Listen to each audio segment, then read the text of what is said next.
दक्षिण दिल्ली का मुनीर का फ्लाईओवर। एयरपोर्ट तक आते आते लगता है मेरी कार भी टेक ऑफ कर जाएगी।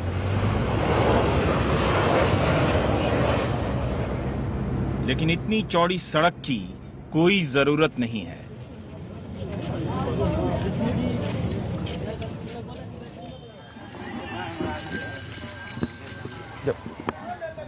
जब सैकड़ों लोगों के लिए खंबा सड़क है तो सड़क क्यों बना रहे हैं? Please tell Manmohan Singh to watch Ravish की रिपोर्ट। इंग्लिश में वैसे भी इंडिया डेवलप्ड लगता है, राइट? मगर हिंदी में देखिए, भारत की साक्षरता दर को बढ़ाने के लिए ये बच्चे कैसे इस खंबे से नाले को पार कर रहे हैं और इनके पापा लोग इंडिया की जीडीपी बढ़ाने जा रहे हैं। गंदगी के इस सौंदर्य शास्त्र को दिखाने से पहले ये बताना चाहूंगा कि मैं कहां हूं। मैं कापासेड़ा गांव में हूं। दिल्ली का एक गांव है जो हरियाणा बॉर्डर से लगा है।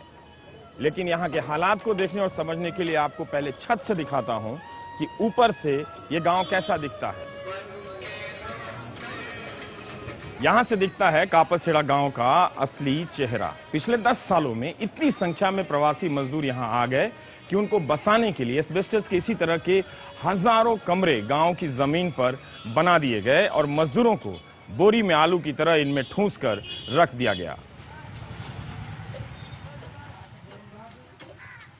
अब जमीन से इन मकानों को देखिए।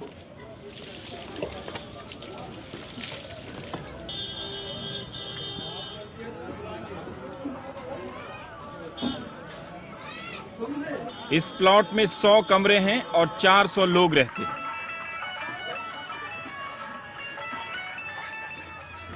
एक नल पर नहाने की भीड़ लगी है।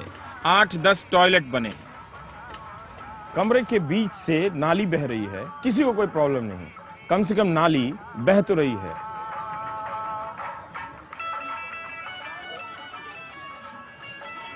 यही वो 10 बाई 10 फुट का कमरा है जिसका किराया 1200 रुपया है। इसमें आप लोग आराम से रह लेते हैं? मजबूरी है, मजबूरी कहिए कि फायदा उठाने वाला बहुत लोग होते हैं। आप लोग कितना महीना में कमा लेते हैं दिल्ली आके? महीने में क्या कमाएंगे सर, हम लोग जगह 4000-5000 कमा लेते हैं। एक कमरे में 3 लोग ही रह सकते हैं, चौथे की परमिशन नहीं, ताकि हर कमरे के लिए किराएदार मिले। बस में कितना आदमी रहते हैं? बस 3 आदमी रहते हैं। 3-4 नहीं रहने देगा नहीं। ये भगवान जी भी हैं और ये हीरो हीरोइन भी है। फैमिली को मिस नहीं करते हैं? फैमिली है? फैमिली गाँव पे उसे यहाँ रख नहीं सकते नहीं। दीवारों पर भगवानों, सलमानों और शाहरुखों ने जगह ले ली है। इस कमरे में कोई खिड़की नहीं है, सिर्फ एक ही दरवाजा है। भूगोल का मास्टर इसे गुफा कहेगा, अर्थशास्त्री इंडियन ग्रोथ का गेटवे बताएगा। बिहार से आए ये दोनों भाई काम पर निकलने से पहले रोटी बना रहे हैं। रोटी और सब्जी, बस मेन्यू खत्म। रात को चावल सब्जी, दाल एक्सक्लूसिव आइटम है। जिस दिन बन जाए इनकी लाइफ में ब्रेकिंग न्यूज है। क्या क्या बनाते हैं? कितना का राशन लग जाता होगा महीने में? महीने में 1200 लगता है। कितना? 1200? क्या क्या बनाते हैं दिन में? रोटी और सब्जी है? रोटी और सब्जी बनाते हैं दिन में, और रात में चावल और सब्जी। चावल और सब्जी, दाल नहीं तो महंगा हो गया है। हाँ। और इसके अलावा और कोई आइटम? और कोई आइटम नहीं। हफ्ता में एक बार हो जाता है मीट उठ हो जाता है। हाँ। अच्छा।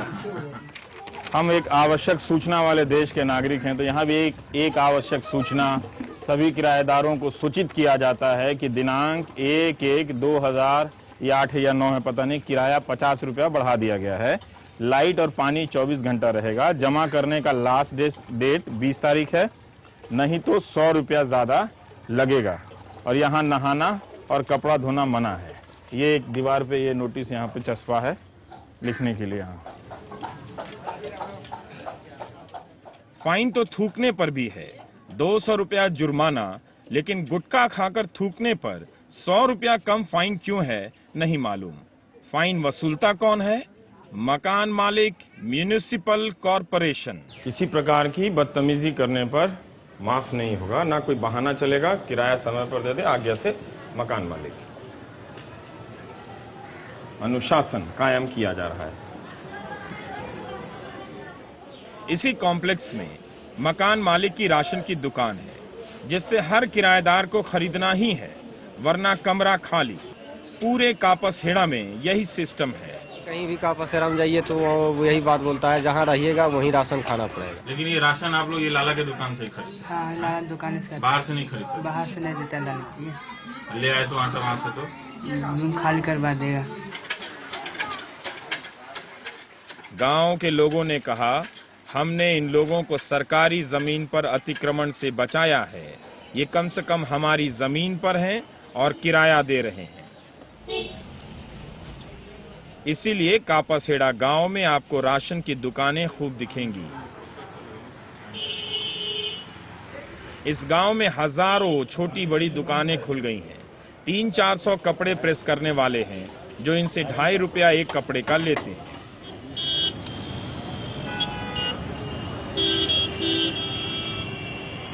पिछले 10 साल में गुड़गांव के उद्योग विहार में काम करने के लिए बिहार, यूपी से लाखों की संख्या में मजदूर आ गए।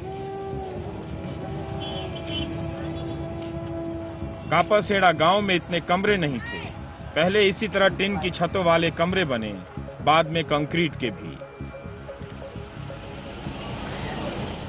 4-4 मंजिल इमारतों में सैकड़ों कमरे, हर जगह एक ही पैटर्न, एक नल, 100 कमरे। कमरे जितने भी मैं देख रहा था, हाँ लगभग एक ही साइज है। पर इस तरह से देखिए ये हालत है, जो नालियां जिस तरह से बह रही हैं, तो इधर कर दिया। हाँ, ये पूरा जो देखिए, ये क्या रहने की जिंदगी है। हाँ, ये है हमारा असली शाइनिंग इंडिया। पूरा कबूतर खाना जैसा लगता है। नहीं? तो दिल्ली का ये चेहरा लोगों ने कम देखा है। वो तो नई दिल्ली देखते हैं। नई दिल्ली देखते हैं। उनको ये भी देखना चाहिए ना।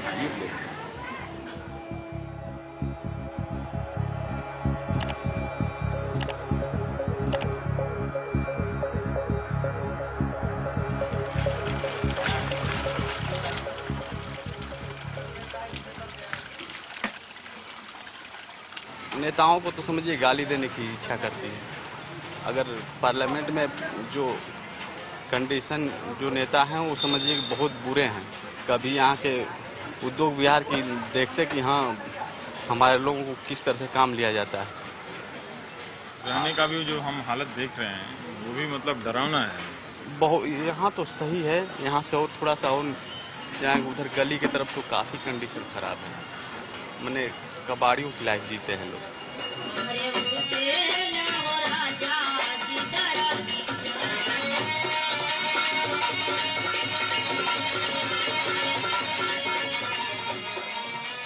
सुल्तानपुर का यह बंदा बोलता तो अवधी है, लेकिन बिहार से आए मजदूरों की संगत में भोजपुरी सुनने लगा है।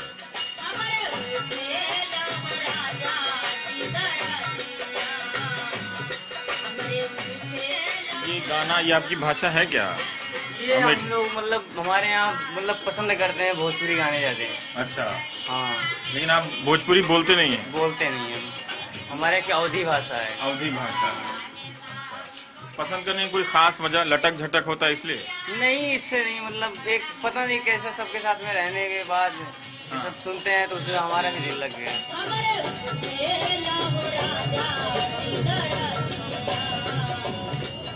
साली गरम बाड़ी, टनाटन मालवा, एटम बम है तेरी जवानी, कुकड़ू कूज, हार देबू का, रुसना के मौसी, ये सारे भोजपुरी कैसेट गाने हैं। भोजपुरी ठुमका सबसे ज्यादा किसका बिकता है?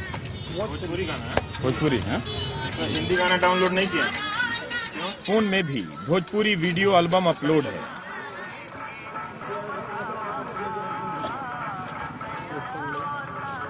जिस बिहार, पटना ने इन्हें काम नहीं दिया, उनकी याद में यहाँ दुकानें खुल गई हैं। इनमें से ज्यादातर लोगों को मैंने अखबार पढ़ते नहीं देखा।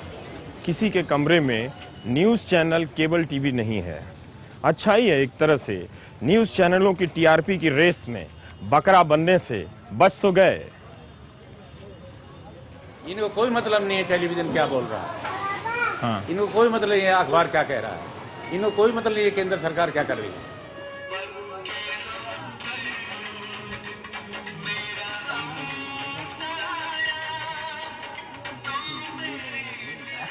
गाना ये सब देख के ये सब याद आती है बीवी की?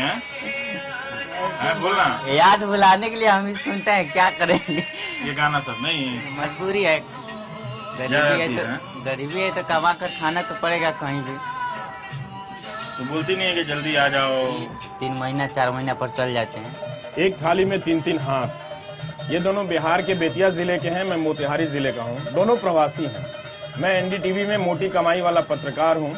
ये 6,000 रुपया कमाते हैं, मगर जब ये खाना, जब ये गाना और जब इनकी बोली का हाल बहो सुनते हैं तो एक रिश्ता अपने आप बन जाता है। हम प्रवासी वो लोग हैं जो उजड़े हुए हैं और हर शहर में अपने को ढूंढते रहते हैं।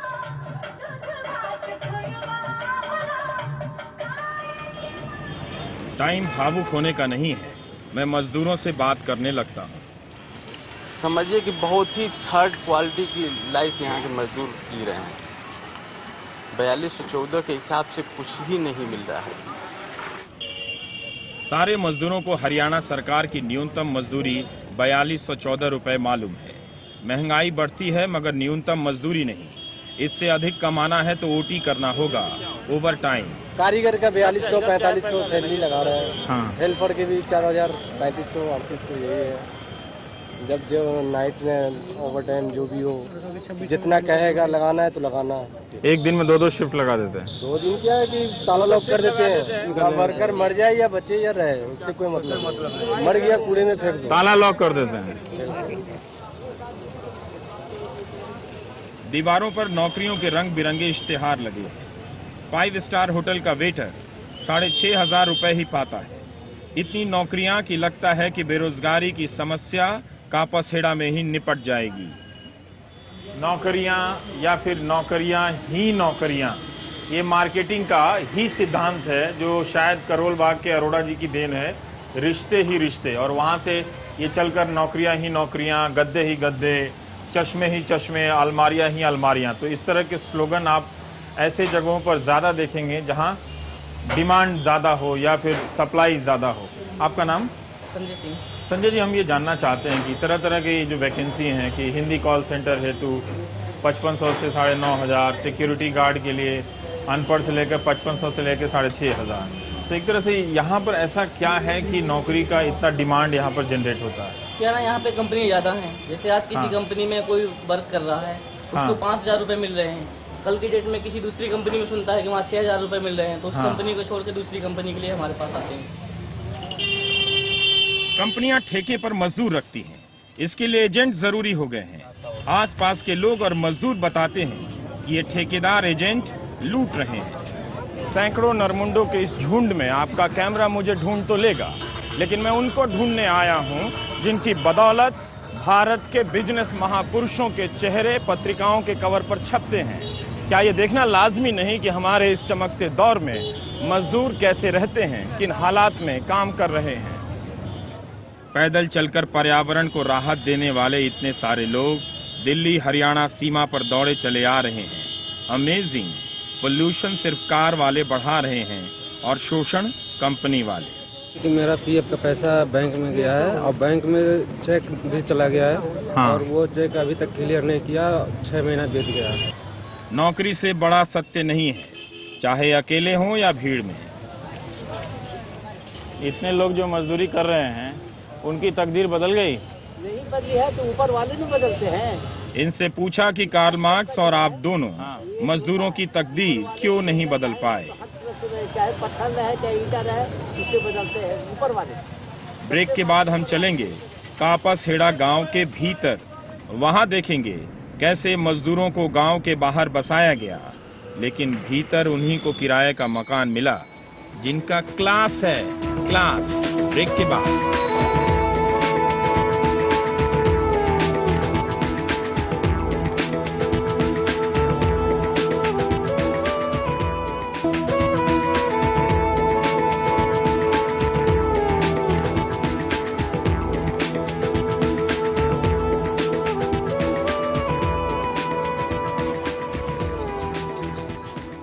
तेजी से सारी चीजें बदल गई है ना?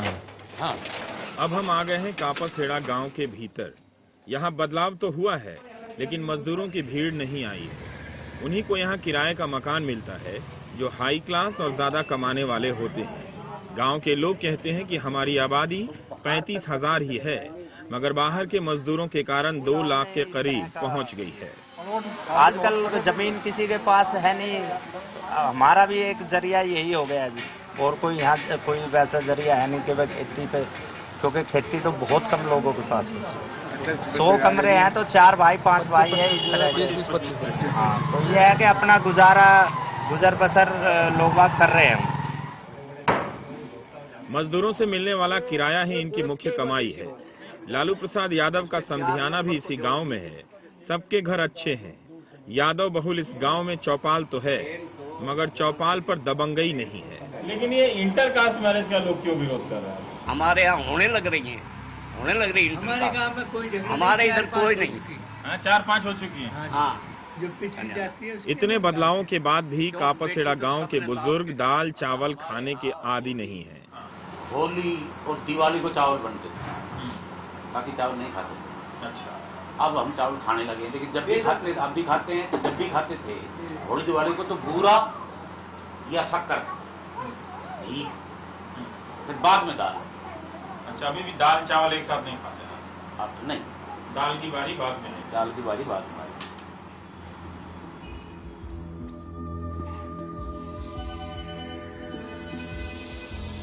गांव शहर की तरह बंद तो गए हैं, मगर नाली पानी की निकासी का सिस्टम नहीं।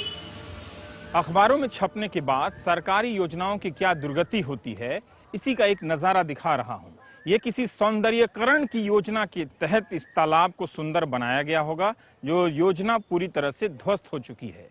इस गांव में आबादी का दबाव इतना बढ़ा है कि कचरा बड़ी मात्रा में पैदा होने लगा है, जिसका नजारा अब आप देख रहे हैं कि तालाब की जगह कचरे के ढेर खड़े हो गए हैं। कॉमनवेल्थ में अगर विदेशी सैलानी आए तो आप उन्हें कापसहेड़ा जरूर लाइएगा। बहुत कम ऐसी मिसालें मिलती हैं दुनिया में जहां हमने तालाब को कूड़े के ढेर में बदलकर खूबसूरत से बदसूरत बनाया है। और अब ये बदसूरती इतनी खूबसूरत लग रही है जैसे लग रहा है कि किसी आर्टिस्ट ने बहुत सारे कचरे के सामान को उठाकर एक पेंटिंग यहां पर बना दी है।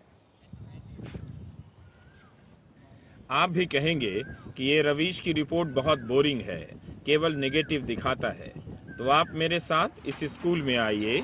मजदूरों की संख्या बढ़ी तो कापसहेड़ा के इस स्कूल में बच्चों की संख्या 2100 हो गई, कमरे कम पड़ गए।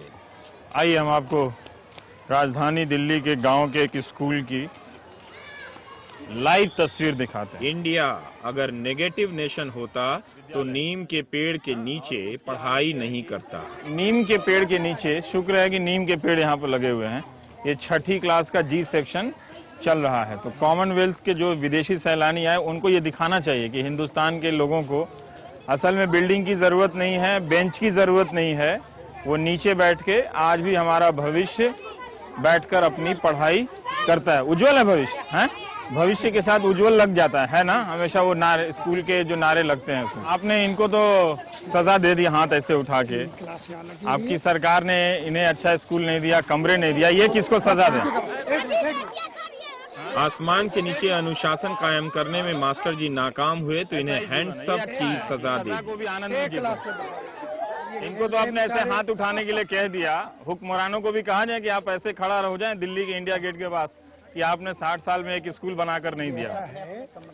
इनसे भी कहा गया है, सबसे कहा गया है ऊपर कार्रवाई करो, रोज बात होती है। अरे कैसे? जिन बच्चों ने क्लासरूम नहीं देखा उनको ऑडिटोरियम देंगे तो उसका ऐसे ही इस्तेमाल करेंगे। जो बच्चा यहाँ से आगे बढ़ पाए, अपना भविष्य बना पाए, उसकी जो जरूरत है पहले वो पूरी की जाती है और उसके बाद ये बनता है। ऑडिटोरियम की भी वैसे जरूरत नहीं थी, अभी कोई जरूरत नहीं है।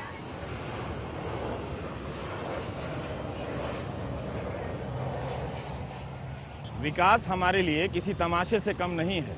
कापसहेड़ा से लौटते हुए इस टीले पर बहुत सारे लोगों को हमने देखा कि यहाँ पर बैठकर हवाई जहाज का उतरना और उड़ना दोनों देखते हैं और अपने मोबाइल फोन से इसकी तस्वीरें लेते हैं।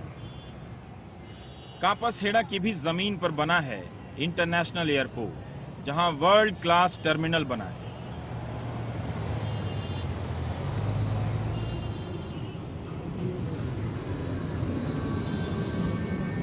दिल्ली में इससे पहले एशिया लेवल का आजादपुर सब्जी मंडी ही थी।